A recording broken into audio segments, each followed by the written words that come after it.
Hello friends, hoc electrical में आपका दोबारा स्वागत है। चलिए, आज एक इमरजेंसी चार्जर आया है, इसको रिपेयर करते हैं। इसका प्रॉब्लम क्या है देखते हैं। सबसे पहले पावर सप्लाई देते हैं। पावर सप्लाई देके देखते हैं कि चार्ज हो रहा है कि नहीं। तो रेड एलईडी जल रहा है, इंडिकेटर, मतलब चार्ज तो हो रहा है पर बल्ब नहीं जल रहा है। चलिए, इसको निकालते हैं और नॉब घुमा के देखते हैं। तो इसका जो है, इसको ऑन नहीं हो रहा है पर चार्ज हो रहा है। तो चलिए, इसको ओपन करते हैं। ओपन करके देखते हैं कि अंदर क्या है। तो जल्दी फटाफट खोल लेता हूँ। स्क्रू सारा 4 स्क्रू हैं, 4 स्क्रू ओपन करते हैं। ओपन करके देखना है अंदर क्या है। सबसे पहले बैटरी का पावर चेक करना है, बैटरी में सही पावर दिखा रहे हैं कि नहीं। तो 6 वोल्ट का बैटरी है, तो इसमें दिखा रहा है 6.69, मतलब सही है बैटरी। 6 वोल्ट से ज़्यादा ही दिखा रहा है, मतलब बैटरी सही है। 6 से अगर कम दिखाता है तो बैटरी डाउन है। तो बैटरी सही है, तो पहले ओपन कर लेते हैं सर्किट। इसका नट खोलना है, नट खोल के निकाल लेते हैं सर्किट को। और उसके बाद देखते हैं कि सर्किट में क्या प्रॉब्लम है, इस वजह से नहीं जल रहा है। स्विच में प्रॉब्लम हो सकता है, स्विच की वजह से भी नहीं जल सकता है, या सर्किट की वजह से भी नहीं जल सकता है। तो देखते हैं, स्विच ऑन करके, स्विच से नहीं जल रहा है। आउटपुट का पावर चेक करते हैं कि स्विच ऑन करने के बाद एलईडी में पावर जा रहा है कि नहीं। एलईडी में अगर पावर जा रहा है तो एलईडी का बल्ब ख़राब हो सकता है, पर एलईडी में पावर नहीं जा रहा है। तो चलिए, स्विच को शॉर्ट करके देखते हैं, स्विच प्रॉब्लम है कि नहीं। तो स्विच शॉर्ट करने के बाद भी नहीं जल रहा है, मतलब स्विच सही है। तो देखते हैं इनपुट में पावर सही आ रहा है नहीं कि ना क्या बैटरी का वायर ख़राब हो सकता है। तो इनपुट में पावर तो आ रहा है 6 वोल्ट, तो मतलब बैटरी से पावर सर्किट में आ रहा है। देखते हैं कि इसका सर्किट का टर्मिनल चेक करना है कि कहाँ से आ रहा है। न्यूट्रल जो है, न्यूट्रल स्विच में कनेक्ट है, और फेज जो है, फेज मतलब पॉजिटिव वाला टर्मिनल वो डायरेक्ट है, वो डायरेक्ट बैटरी से आकर लाइट में चला गया। और न्यूट्रल जो है, स्विच से होकर, ट्रांजिस्टर से होके बल्ब में गया। तो ये जो ट्रांजिस्टर लगा है, 2 ट्रांजिस्टर,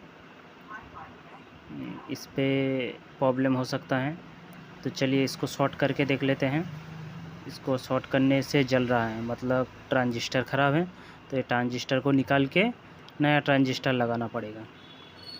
चलिए, इसको निकाल लेते हैं ट्रांजिस्टर को। तीनों टर्मिनल को सेम हीट देना पड़ेगा, नहीं तो फॉयल कट सकता है। तो तीनों टर्मिनल को हीट देके निकाल लेते हैं।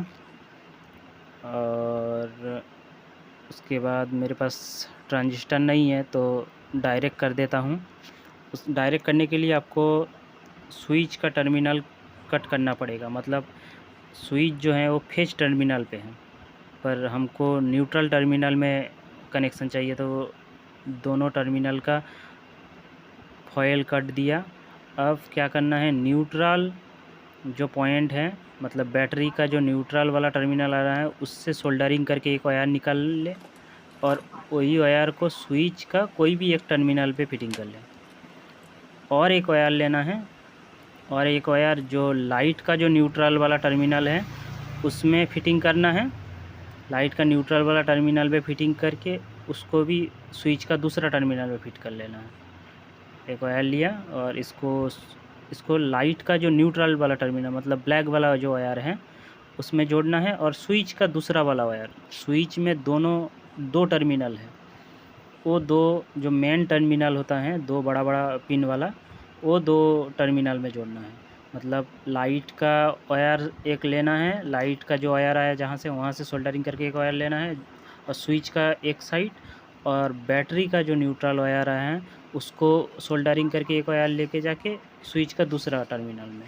मतलब जैसे स्विच फिटिंग होता है वैसे ही करना है न्यूट्रल वाला वायर में। फेज डायरेक्ट है, तो फेज के साथ छेड़छाड़ नहीं करना है, सिर्फ स्विच न्यूट्रल वाला वायर ही स्विच में लगाना है। अब चालू करके देखते हैं तो प्रॉब्लम हो रहा है, लग रहा है स्विच में प्रॉब्लम है।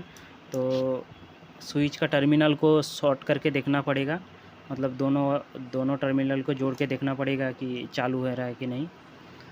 तो ये जल रहा है, मतलब स्विच में प्रॉब्लम है। तो चलिए स्विच में प्रॉब्लम है, स्विच में WD-40 लगा के देखते हैं, स्प्रे करते हैं कि रस्ट होगा तो रस्ट छूट जाएगा। तो चलिए स्प्रे कर दिया, अब ऑन करते हैं। तो चलिए ऑन हो रहा है, मतलब रस्ट था, रस्ट सही हो गया, तो चालू हो गया। तो चलिए मेरा जो चार्जर है वो सही हो गया। चलिए इसे फिटिंग कर लेते हैं। जैसे ओपन किया था वैसे ही घुसा के नट टाइट करना है और नॉब फिटिंग करना है, और सारा बैटरी जो है बैटरी भी अच्छी तरह से फिटिंग करना है, कहीं पे शॉर्ट सर्किट ना हो ये ध्यान रखना है, या स्क्रू का जो टर्मिनल, स्क्रू का जो पॉइंट है उस पे वायर ना आ जाए तो फिटिंग नहीं होगा। तो अच्छे से बैटरी फिटिंग कर लिया, अब ढकना लगा लेते हैं। तो चलिए हो गया फिटिंग।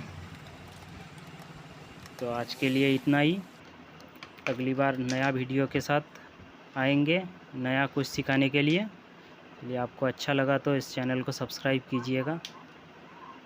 चलिए ऑन हो गया।